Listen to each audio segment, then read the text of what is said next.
Cu muzica lui Dumitru Gheorghiță eu m-am făcut cunoștință încă fiind copil în sat, pe când în sat a fost instalat nodul de radio.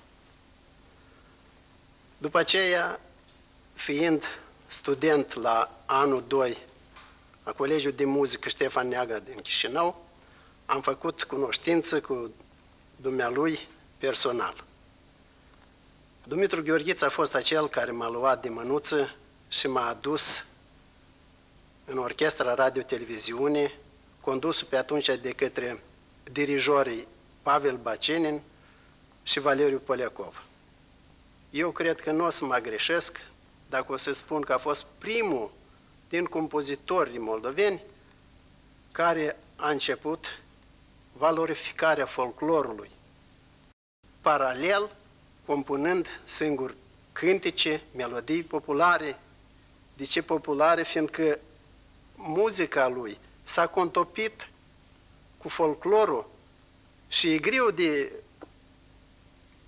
deosebit. Deci, Dumitru Gheorghiță a fost un compozitor de muzică populară moldovenească, autentică, și afară de asta a fost și un patriot. Eu nu mă tem să spun cuvântul acesta, fiindcă pe vremurile celea baladele, doinele, romansele erau interzise în Moldova. Dar dumnealui nu se uita la aceasta și compunea. Dumitru Gheorghiță a scris mai mult cântece, dar uneori mai făcea și câte o melodie pentru instrumente.